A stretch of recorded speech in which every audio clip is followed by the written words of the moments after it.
Good morning and welcome. And hello, baby. I hear you. Where are you? It is Thursday morning, about 9:30. We are walking to that magic place that gives us stuff in exchange for giving them money. And it's time for another episode of the History of Freeport. I think we're up to part 4, right? And my in-depth look at the Freeport campaign setting. And today we are looking at the second of the 3 Freeport modules and my adaptation of it for my 8-year-long Freeport campaign. Somebody is upset. Yes. I hear you. I don't see you, but yeah, you're upset about something. It's a hawk, by the way.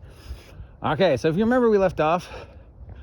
Our characters were following the UNT rogue Lady Blackleaf of Blackleaf Poison, and no relation to the D&D meme cartoon, and who had escaped into the sewers with Brother Timothy. Good morning, ladies. Good morning. How are you? Good morning. You? Fine, thank you. After the debacle at the cult headquarters and I never said he was a gnome. So the party is going through the sewers, chasing Lady Blackleaf.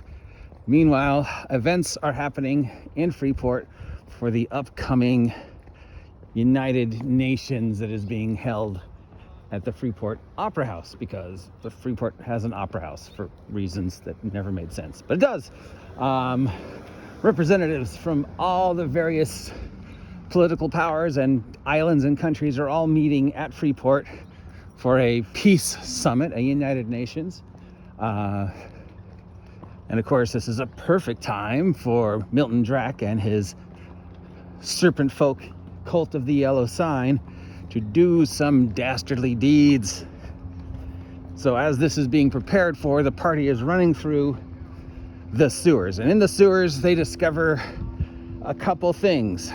First, they discover, of course, the fact that there are places in the undercity of Freeport where the Great Green Fire is still burning, much like the coal fires in Pennsylvania. Is it Pennsylvania? /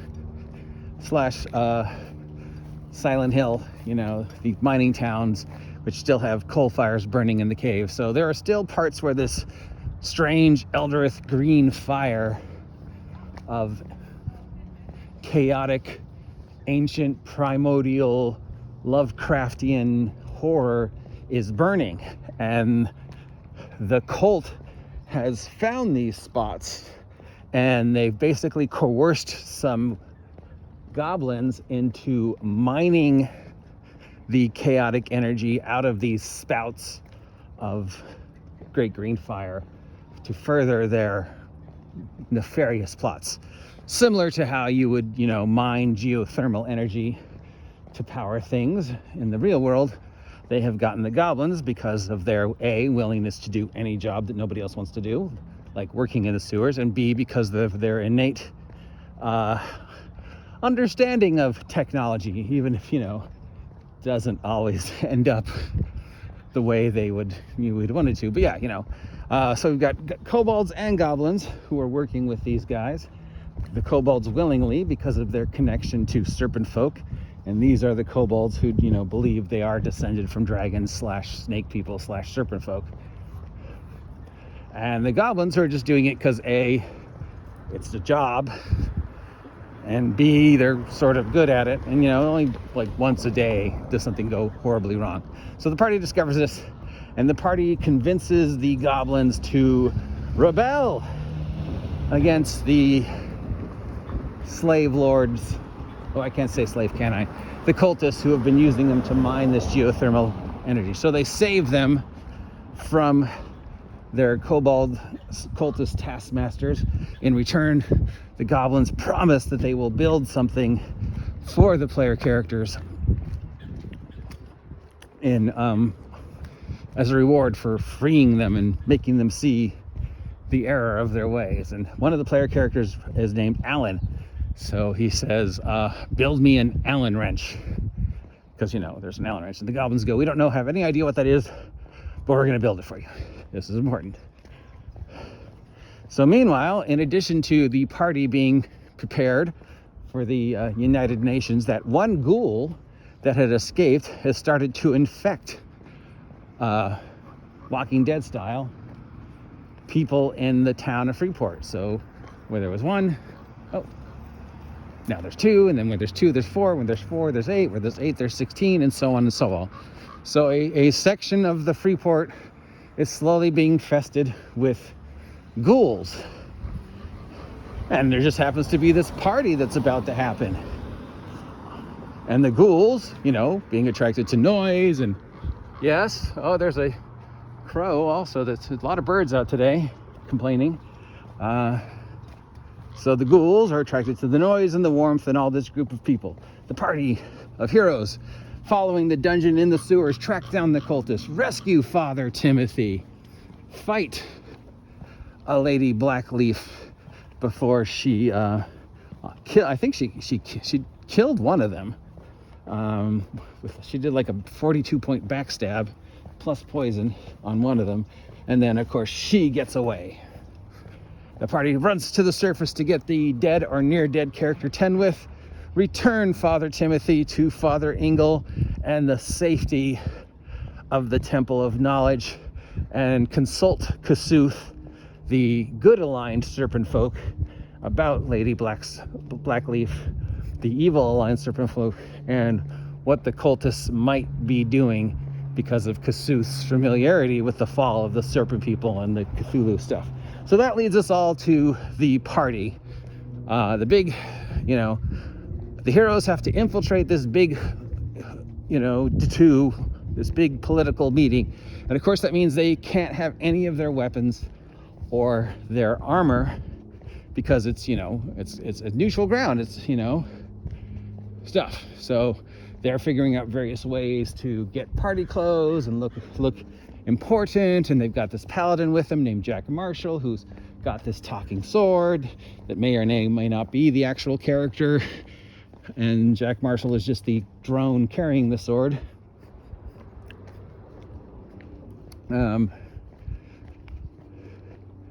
So they get themselves invited to the party, i.e. they pulled the classic, let's find somebody who wasn't going to go and steal their invitation.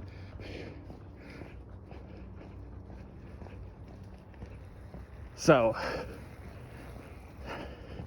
we're at this big, Disney-esque to-do gala. The center of the gala is this sun gem that the people of Hexworth have brought from their temples in Hexworth. And Hexworth is a lawful good paladin kingdom on one of the other islands that is very much Spanish Inquisition, Roman Catholic Church, paladins, lawful goods type subjugate, and anything that we don't think is lawful good.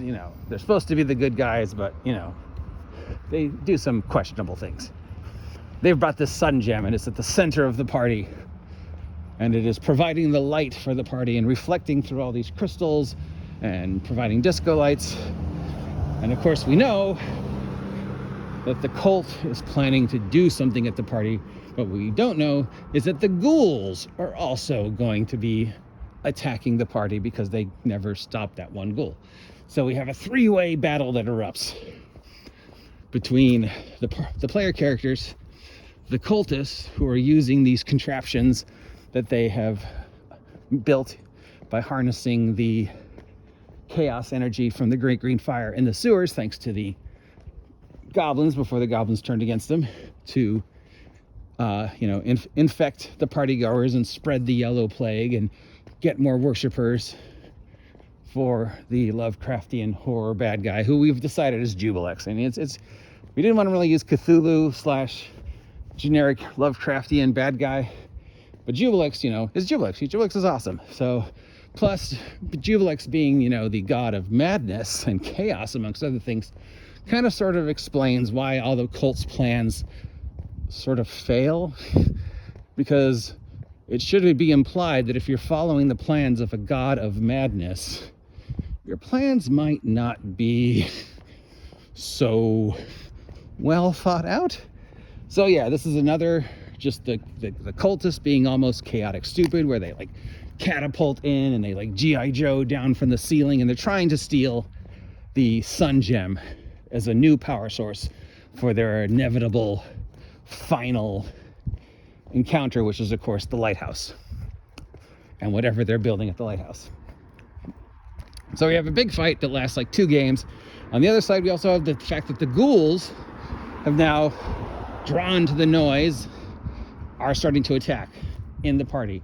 So it's shades of a zombie movie, you know, ghouls shumble in, nobody notices them, that person gets bit, they become a ghoul.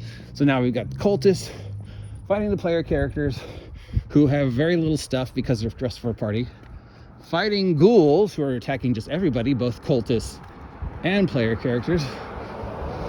But since there are a couple other important people in there at this party, we've got a few NPCs who can hold their own. So we've got one group of NPCs for the Hexworth Paladins, who are just, of course, fighting to defend all the innocents and get them out of the opera house before anybody else gets affected.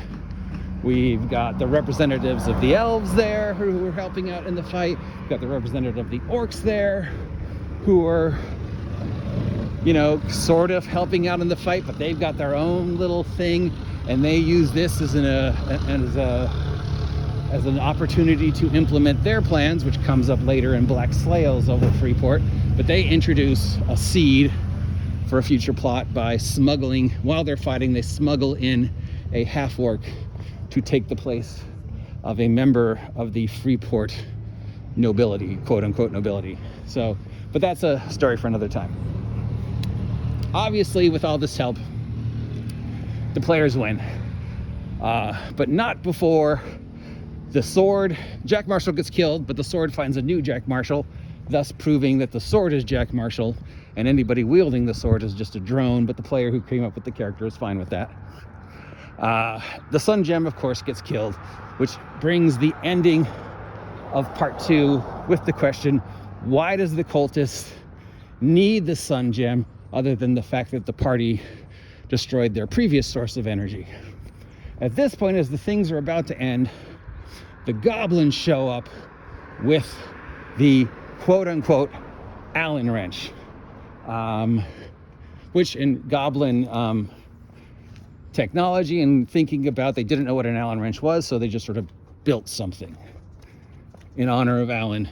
And they vaguely know that a wrench screws things and unscrews things and tightens things, because they know what a wrench is, mostly.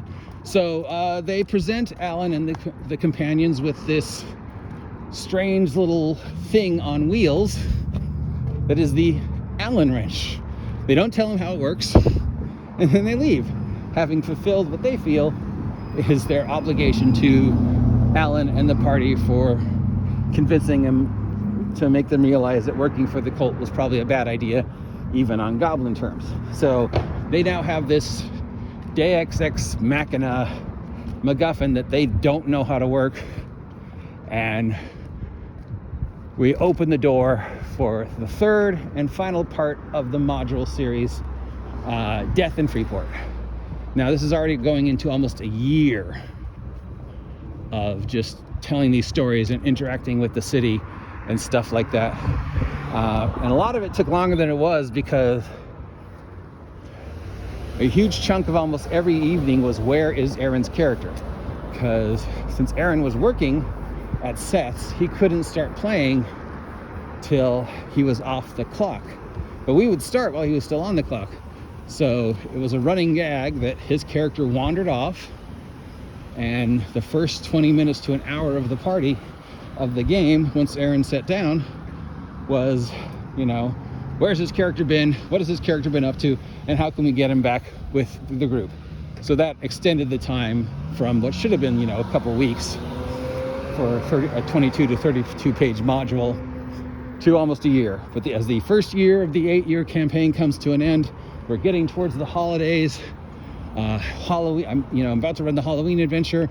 I'm started thinking about doing a Thanksgiving and Christmas adventure, and we're beginning the third and final part, which is the party finally uncovering Milton Drake's plot and them laying siege to the lighthouse before Milton Drake and the cult can use the sun gem to power the device to bring the yellow plague / Jubilex into this world. And that will be the next chapter. If you appreciate the history of Freeport, let me know.